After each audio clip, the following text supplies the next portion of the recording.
Mesdames et messieurs, merci de vous joindre à la 10e rue Télévision pour vous informer. Tout de suite, place au titre. À la une de ce journal, le mausolée qui abrite la dent du martyr congolais de l'indépendance, Patrice Emery Lumumba, vandalisé dans la nuit du lundi 18 novembre. Une enquête est ouverte par le ministère de la Culture qui déplore cet acte ignoble sans préciser si la dent de l'ancien Premier ministre a été dérobée. Les détails dans ce journal. À la une également, guerre au Liban, une dizaine de Congolais accompagnés de l'ambassadeur de la République démocratique du Congo en arabe d'Égypte rapatriés volontairement à Kinshasa par le gouvernement pour leur sécurité sur instruction du président de la République Félix-Antoine Tshisekedi Tshilombo. Les détails également dans ce journal. Mesdames et messieurs, voilà tout pour les titres. Encore une fois, bienvenue à tous et à chacun si vous nous rejoignez. Ouvrons ce journal par le sport. Fin des éliminatoires de la CAN Maroc 2025. Les léopards de la République démocratique du Congo se sont inclinés par un score de 2-1 face aux Alias de l'Égypte au stade de Martyr en présence du chef de l'État venu direct de Lubumbashi pour les soutenir. Et malgré leur défaite, la République démocratique du Congo étant premier de son groupe avec 12 points, jouera la prochaine CAN qui sera organisée au Maroc. Dans l'actualité également, le général-major Jean-Pierre Kasson-Kabouik a accueilli lundi 18 novembre 2024 à Kanyama-Kasese, dans la province du Haut-Lomami, le commandant suprême de FRDC et chef de l'État, président Félix-Antoine Tshisekedi Tshilombo, en visite d'inspection de son vaste programme agro-pastoral en pleine exécution par le bâtisseur du service national. Notons que le président de la République a salué le travail abattu par ses compatriotes congolais, autrefois appelés Koulouna, et leur a rassuré que l'État congolais ne leur oubliera jamais. Suivez ce reportage. C'est ces véritables greniers agricoles de la République démocratique du Congo, avec ces vastes étendues des champs de maïs, 5000 hectares au total. L'on pratique aussi sur place l'élevage. Plusieurs milliers de têtes de vaches ont été enregistrées. Il ne s'agit là que de la première phase du programme agro-pastoral du président de la République Félix-Antoine Tshisekedi Tshilombo qui s'implante dans les différentes provinces du pays. Programme qu'exécutent avec détermination les bâtisseurs du service national. À l'aérodrome de Kasese, le chef de l'État a été accueilli au pied de l'avion par le commandant du service national, le général Kasongo-Kabouit, et quelques notables et autorités du Haut-Lomami. En l'occurrence, le gouverneur Banza Mouloumé, le chef de l'État, a aussi salué sur place les vice-premiers ministres et ministres qui ont effectué les déplacements de Kanyama-Kasese.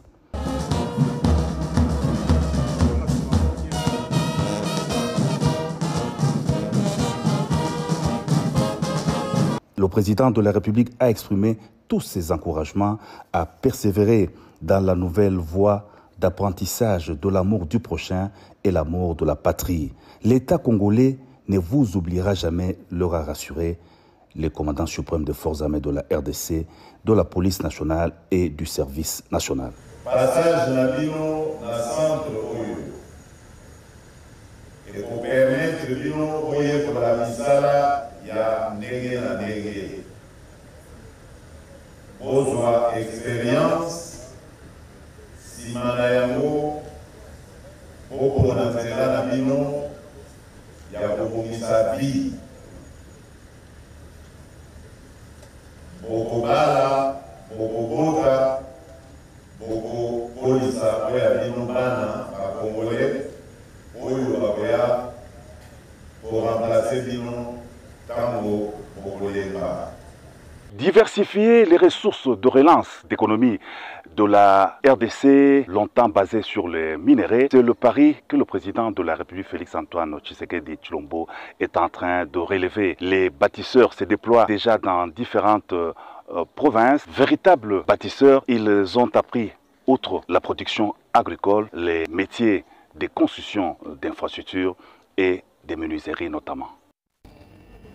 Dans l'actualité également, Judith Suminwa, première ministre de la République démocratique du Congo, a, après son allocution au Forum Africa Accelerating 2024 et ses échanges avec les hommes d'affaires, poursuit sa série de plaidoyers en faveur de son pays. Au siège du Parlement canadien, Judith Suminwa a été reçue par le président de la Chambre des communes, ceci en vue de présenter du partenariat stratégique entre la République démocratique du Congo et le Canada. Et d'emblée, la première ministre a présenté à son hôte sa vision du partenariat stratégique entre la RDC et le Canada, en se basant sur les grandes lignes du programme d'action de son gouvernement, de la création d'emplois à la lutte contre les changements climatiques, passant par la diversification de l'économie et la sécurité. Judith Suminwa a indiqué le piste de coopération entre les gouvernements congolais et canadiens. Une coopération qui a besoin du soutien du Parlement, le Canada étant un pays de grande démocratie parlementaire. Revenant un peu plus sur la situation sécuritaire dans l'Est de la RDC, la première ministre a fait savoir au président de la Chambre des communes que le Canada avait un rôle à jouer pour amener les Rwandais à retirer ses troupes du sol congolais. Et cela passe notamment par des sanctions et l'appel au respect des accords dans le cadre du processus de paix. S'il y a un rôle à jouer pour encourager les pourparlers en vue du retour de la paix, les Canadiens est prêt à jouer ces rôles, a assuré le président de la Chambre des communes. Et pour lui, la situation dans l'Est de la RDC préoccupe son pays, qui tient à augmenter sa présence en Afrique et surtout en RDC, et pays qui a une forte diaspora au Canada et avec lesquels il partage une même langue, le français. À la fin de la rencontre, le président de la Chambre des communes a invité la première ministre à une séance parlementaire le mercredi avant sa rencontre avec le premier ministre canadien Justin Trudeau. À son tour, la chef du gouvernement de la RDC a invité son hôte à visiter la République démocratique du Congo. Je l'ai annoncé au titre, un acte de vandalisme a visé le mausolée du héros national Patrice Emery Lumumba, situé à l'échangère de Limité à Kinshasa dans la soirée du lundi 18 novembre, a annoncé le ministère de la Culture et Arts et Patrimoine à travers un communiqué officiel. Le ministère condamne cet acte inacceptable et rassure que toutes les dispositions nécessaires sont prises pour restaurer le mausolée dans le meilleur délai et sanctionne les acteurs de cet acte. Alain Kalondiandate nous fait le point. Le ministre de la Culture, Arts et Patrimoine informe l'opinion publique qu'un acte de vandalisme a été perpétré lundi 18 novembre 2024 au mausolée du héros national Patrice Emery Lumumba, situé à l'échangère de Limité. L'incendie signalé a déclenché une intervention immédiate des autorités compétentes, incluant la police nationale, l'Agence nationale des renseignements et la garde républicaine. Les lieux ont été sécurisés et une enquête est en cours pour établir les faits et identifier les responsables. Le ministre de la Culture, Arts et Patrimoine condamne fermement cet acte odieux visant à désacraliser la sépulture de notre héros national, Patrice Emery Lumumba. Le ministre de la Culture, Arts et Patrimoine tient à rassurer la population que la situation est sous contrôle. De mesures fermes seront prises pour sanctionner les auteurs de cet acte inacceptable et toutes les dispositions nécessaires sont en place pour restaurer les mausolées dans les meilleurs délais. Le ministre de la Culture, Arts et Patrimoine réaffirme également son engagement à protéger le patrimoine national et à honorer la mémoire du héros national. Rendons-nous à présent au ministère de l'Urbanisme et Habitat. Crispin Badou a ouvert et clôturé au nom du ministère des Affaires étrangères, Coopération internationale et Francophonie, Thérèse Kaïkwamba Wagner, un atelier de haut niveau du Conseil de la paix et de sécurité de l'Union africaine sur la mise en œuvre du programme DDR et DRPC lundi 18 novembre à Kinshasa. Cet atelier avait pour objectif de discuter sur la consolidation de la paix et de la sécurité du développement socio-économique en Afrique. Nadia Mouango nous signe ce reportage. Son Excellence Crispin Mbadou a mis en lumière le multiple avantage non seulement en termes économiques mais aussi socio et politiques qu'une mise en œuvre réussie des programmes d'EDER, PDRC peut apporter.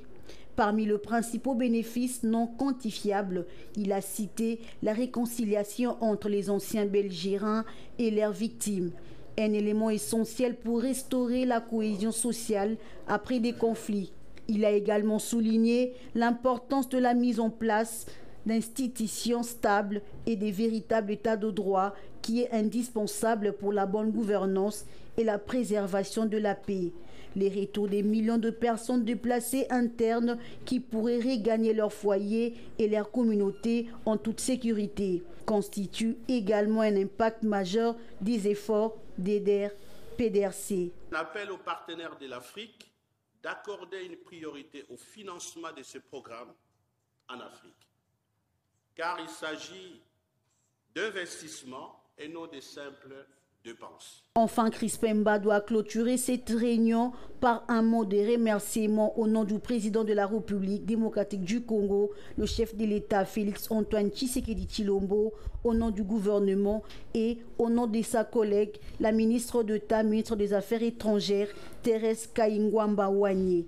Il a souhaité que de ces échanges, une feuille de route nommée Déclaration de Kinshasa, avec des recommandations concrètes, pouvait encadrer, relancer et renforcer les politiques et mécanismes de l'Union africaine dans la gestion de programmes d'EDER, PCRD, bénéfiques pour la RDC et de l'Afrique. Et de son côté, le ministre d'État, ministre de l'Agriculture et Sécurité alimentaire, Grégoire Muchal-Mutombo, a pris part aux assises de la 10e édition du Forum économique Makutano. Le patron de l'agriculture a dans son exposé évoqué les raisons de l'insécurité alimentaire en République démocratique du Congo due à l'absence de semences avant d'indiquer le délai raisonnable pour la production des semences sur l'étendue nationale. Percy de Liambassi signe ce reportage.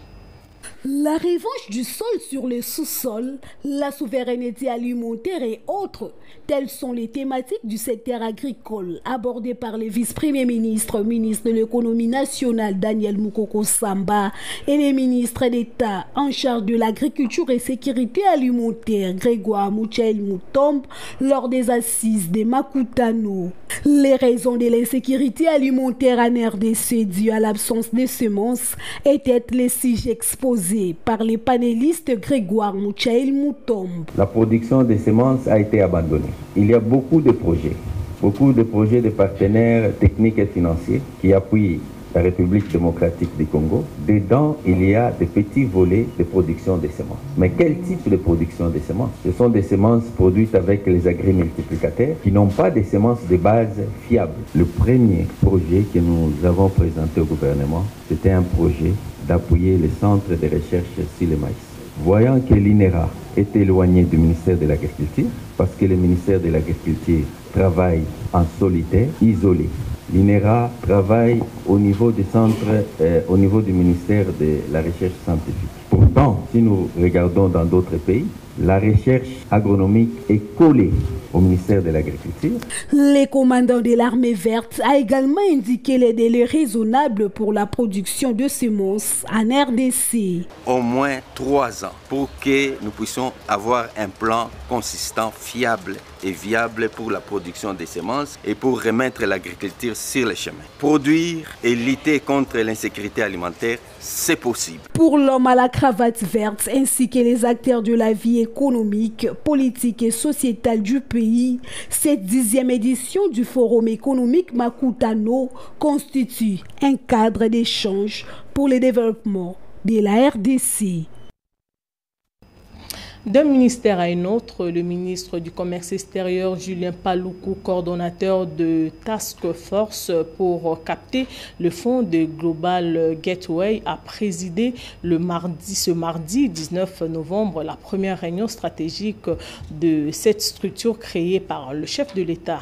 Julien Paluku a donné des orientations claires pour que la République démocratique du Congo gagne une grande partie des 150 milliards disponibilisés pour l'Union européenne. Paul Senga signe ce reportage. La RDC renforce ses stratégies pour capter une grande partie des 150 milliards d'euros disponibilisés par l'Union européenne en faveur de pays africains. La première réunion de la Task Force RDC-Union européenne pour capter ces fonds de l'initiative Global Gateway et laquelle ont pris part les experts de la présidence, de la primature, de plusieurs ministères sectoriels dont les commerces extérieurs, les infrastructures et travaux publics, du plan de l'économie nationale, des finances, des affaires étrangères et de la communication, mais aussi de la Fédération des entreprises du Congo, a été présidée ce mardi à Kinshasa par le ministre Julien Paluku-Kaongia, son coordonnateur. Ce n'est que le 15 novembre que Madame, Son Excellence la Première ministre, nous a écrit pour nous donner les indications concrètes de la manière dont nous devons dérouler les travaux, à savoir, 1. Comment nous positionner face à ces financements de 150 milliards. 2. Identifier les obstacles à l'investissement, c'est-à-dire qu'est-ce qui pourrait freiner en fait l'attractivité vers la République démocratique du Congo.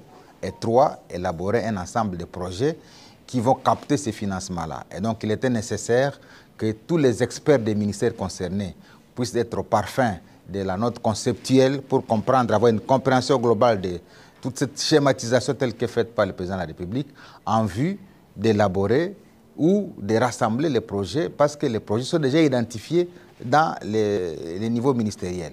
Mais également, nous avons associé la Fédération des entreprises du Congo parce qu'en fait, c'est pour le secteur privé que le président de la République voudrait travailler. Il faut créer une classe moyenne, il faut créer une classe d'opérateurs économiques à même d'être autant compétitifs que d'autres opérateurs à travers l'Afrique, à travers le monde. Avec l'accompagnement de la Team Europe Initiative, la Task Force va élaborer les plans d'action opérationnels, mobiliser des ressources et partenariats, développer les propositions de projets, valider et soumettre le projet, tout en renforçant les capacités institutionnelles, l'amélioration du climat des affaires, la communication et plaidoyer. Signalons que des sous-commissions ont été mises en place pour accélérer les travaux de cette task force qui travaille sous la supervision de la Première ministre Judith Suminwa Tuluka.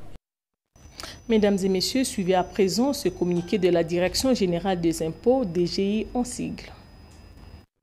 La Direction générale des impôts rappelle à tous les contribuables assujettis à l'impôt sur les bénéfices et profits suivant le régime de droit commun, la stricte observance de l'arrêté ministériel portant numéro 014-Barcap-Barmine-Barfinance-2023 du 16 mai 2023 fixant les mesures d'application de l'article 41 de la loi numéro 004-2003 du 13 mars 2003 et portant réforme des procédures fiscales telles que modifiées et complétées à ces jours relatifs à la certification des états financiers annuels des synthèses des entreprises devant accompagner la déclaration de l'impôt sur les bénéfices et profits. En application de l'article 4 de cet arrêté, il est fait obligation à tout contribuable soumis au régime de droit commun de désigner avant le 30 juin de chaque année un expert comptable ou une société d'expertise comptable inscrit au tableau de l'Ordre national des experts comptables de la RDC et pour certifier ses états financiers. En ce qui concerne la certification des états financiers de l'année 2024, c'est basant sur la recommandation issue des concertations entre l'ONEC et la DGI. Cette dernière démontre aux assujettis y astreint et non accord en règle selon la loi de désigner chacun son commissaire aux comptes au plus tard le 31 décembre 2024. Et passé ces délais, l'ONEC ne pourra plus vendre des hologrammes. À cet effet, la Direction générale des impôts exhorte vivement tous les contribuables concernés et relevant de la gestion de la direction des grandes entreprises, des centres des impôts, des sièges modélisés et modernisés, des directions provinciales des impôts et des centres d'impôts synthétiques de se conformer au présent et communiqué fait à Kinshasa le 1er novembre 2024 à Barnabé et Mwakadi Mwamba.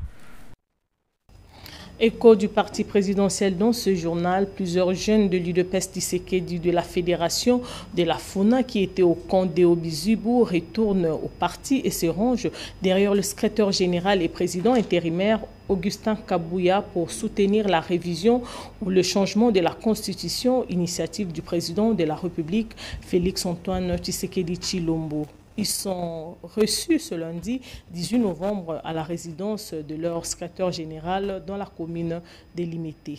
Alain Kalonda-Ndiaté signe ce reportage. Après plus de 200 combattants, c'est le tour de parlementaires debout. La force du progrès et les motocyclistes de la fédération de la FUNA ont décidé de mettre fin à la fronde pour soutenir le projet de la révision constitutionnelle, initiative du président de la République, Félix Tshisekedi Tshilombo. Tozalaki kolinga yo te nde totalaki tango tata mokonzi ekola lobi changement ou révision constitutionnelle totali ba réalité politique. Nous avons compris que jusque-là, vous êtes encore là. Parlementaire de Bounion Sobazawa, na ba motocycliste na force du progrès oyo bando travailler na Ntibali. Ba onyo to sanganaka oyo to kendaka na ngambo wana. Lelo to dimi ko zonga na sima na yo. Le monaboute du chef de l'État a exprimé son contentement par rapport à la prise de conscience de ces jeunes avant de dénoncer une fois de plus la politique de la manipulation ayant pris d'assaut les milliers de l'UDPS. Je n'ai aucun problème avec vous. Vous êtes victime de manipulation. Même Tata Mokonzi Ekolo Tozanaye, Excellence Félix Tshisekedi, a passé par Babylone Rognon Sowana. Mais ce qui est Zeta Mubesu, Babanda Kozik Sango, Bao Balinga même Koto Sakeno, Azamwana, président Etienne Tshisekedi wa Mulumba, Babanda qui combattre yé. À combien plus forte raison, Biso Banzete à Kokauka. Concernant la question de la révision de la Constitution, le AK-47 de l'UDPS dit porter ses combats sur ses épaules et indique qu'il va l'assumer sans aucune complaisance. Gaï Naza Koloba comme député national élu de Moamba. J'ai un mot à dire sur la Constitution. Ba frustré au Boza Komona Oyo. Moutuneti se sanga tango azali Koloba. C'est un frustré. Oyo tango tata mokonzi akomi na pouvoir ye aye na esprit tribal. Le militant de l'UDPS Tshisekedi prennent au sérieux les combats de la révision ou changement de la Constitution lancés par les chefs de l'État Félix Tshisekedi et savent pertinemment que leur parti jouera un rôle déterminant dans la mobilisation générale du peuple congolais. Prenons un vol direct pour la province d'Elituri dans le but de pacifier totalement la partie orientale du pays, précisément dans la province d'Elituri. Le gouverneur militaire, le lieutenant-général Johnny Luboya Kanchama, a parcouru les différents quartiers de Bunia dans le cadre de la marche d'endurance qu'il organise chaque semaine, chose qui lui a permis de s'imprégner de la situation sécuritaire et de palper du doigt l'évolution de certains chantier amorcé dans cette partie du pays. Reportage de Manuela Kitalongoy. La sécurité et l'élan du développement enregistré depuis l'installation de l'état des sièges en Ituri, c'est le point d'intercession entre le gouverneur militaire et la population qui était émerveillée ce samedi 16 novembre 2024 dans les rues de la ville de Bunia. Nous vous aimons Luboya, les pères du développement. Le départ de l'état des sièges fera pleurer de nombreux Ituriens. L'homme qui aime notre province de l'Ituri. Même si certains vous attribuent des mauvaises qualifications, nous vous aimons profondément. Nous savons d'où vous avez tiré Ituri et les chemins que vous avez tracés. Au cours de cet exercice physique, le lieutenant-général Luboya Kanchama Johnny s'est également imprégné de la situation sécuritaire, sociale et autres de ces différents coins de la ville de Bunia. Et comme le dit le lieutenant Jules Ngongo, son porte-parole. Chaque samedi, le gouverneur s'est donné une mission avec détermination d'aller inspecter les travaux, entrer en contact avec sa population. Et voilà, sous la pluie, nous continuons notre marche pour découvrir de plus en plus la province de l'Ituri et découvrir plus particulièrement la ville de Bunia dans le cadre d'apporter des solutions aux problèmes locaux et aussi tout aux problèmes urgents de nos populations. La pluie ne constitua pas un obstacle. Les gouverneurs militaires et son équipe ont procédé à cet exercice physique sur une cadence musicale et pour rassurer la population, ainsi montrer leur détermination à pacifier et à développer l'Ituri. Je l'ai annoncé au titre, c'est grâce aux efforts du chef de l'État, Félix-Antoine Tshisekedi Tshilombo, que les Congolais vivant à Beyrouth ont regagné Kinshasa ce lundi 18 novembre par l'aéroport international d'Ndjili, où ils ont été accueillis par une délégation du ministère des Affaires étrangères, coopération internationale et francophonie. Jésus Socha nous donne plus de détails. Conduite par la conseillère en charge des Congolais de l'étranger, l'ambassadeur de la République démocratique du Congo au Liban, ainsi que les consuls libanais en République démocratique du Congo, les convois de ses 14 compatriotes, hommes, femmes et enfants, auraient défoulé à nouveau la terre de leurs ancêtres et d'y trouver un havre de paix et de sécurité, a été accueilli officiellement à l'hôtel du gouvernement où la chef de la diplomatie congolaise, Thérèse Kayikwamba Wanière, leur a adressé son mot de bienvenue par appel téléphonique depuis Harare. Des dispositions ont été prises pour leur commodité afin de leur assurer pleinement un retour apaisé dans leur patrie. Ça fait 5 ans que je ne suis pas venue. Revenir au Congo, c'est comme un enfant qui revoit sa mère. Un enfant qui a revu sa mère ou il ne l'a pas vu depuis longtemps. C'est un manque que je suis venue remplir. Aujourd'hui, nous avons eu la grâce de retourner chez nous, la République démocratique du Congo. C'est grâce à votre leadership. À la tête de notre pays, nous ne pouvons pas rester indifférents à tout ce que vous avez fait pour nous. Monsieur le Président, nous vous témoignons notre profonde gratitude. Précisons que ces compatriotes congolais ont quitté Beyrouth à cause de la situation sécuritaire du Liban suite aux attaques israéliennes qui se sont réellement dégradées ce dernier jour et il s'observe une grande crise humanitaire et de mouvements importants de populations cherchant à se mettre à l'abri. Autre chose à présent, on sait un peu plus sur les travaux paritaires gouvernement et banc de l'intersyndicale de l'administration publique. L'un des responsables, Joseph Zagabé, donne des précisions sur l'évolution de pourparlers ouverts depuis le 11 novembre à Bibois dans la commune de Lansélé. Il a également donné sa position sur le changement de la Constitution. On l'écoute au micro de Paul Senga. Il a été décidé que chaque fonctionnaire, à partir du mois d'octobre, novembre et décembre, aura 50 000 francs. C'est vrai qu'il y a ceux-là qui sont déjà payés. Il y aura un autre listing, en fait, une autre listing complémentaire qu'on pourra faire pour qu'ils puissent avoir ces montants-là. Et au TD, c'est-à-dire avril, mai, juin, il y a la récupération du pouvoir d'achat qui sera faite, où le huissier qui avait 120 $, c'est vrai qu'il aura 130. Et puis au taux budgétaire, donc actuel, ça pourra quand même faire un ouf de soulagement en attendant que nous puissions continuer. Et surtout qu'au mois de janvier, ce qui est beaucoup plus bon, il y aura une commission sur la politique salariale. L'IAO, c'est la personne qu'il fallait à la place où il est. C'est un fait normal. Donc si on dit ça, ça me regardait encore davantage. Pourquoi? Parce que la population a dit que la vérité, de voir que non, voilà, une personne, lorsqu'elle a de la matière, il faut que vraiment, en tout cas, qu'on connaisse quand même son parcours et pourquoi pas son... C'est un faiseur de gens, en fait. Qu'on dise aujourd'hui, révision ou changement, c'est l'abscisse lingua, tout simplement. Pourquoi? Parce que lorsqu'on touche un article, déjà, c'est une révision. Exemple, par exemple, quand vous allez à l'article, je crois, 71, où on parle des groupes vulnérables, et où on parle également des ethnies minoritaires. Bon, quand on a mis ça, c'était uniquement pour la communauté Tutsi. Il y a beaucoup d'articles qui doivent être touchés pour que nous puissions avoir une vraie constitution à laquelle nous dirons, voilà aujourd'hui la RDC, parce que c'est un État souverain, c'est un État indépendant. Il faut que même par les textes, nous sentions cette indépendance, nous sentions cette souveraineté au fait.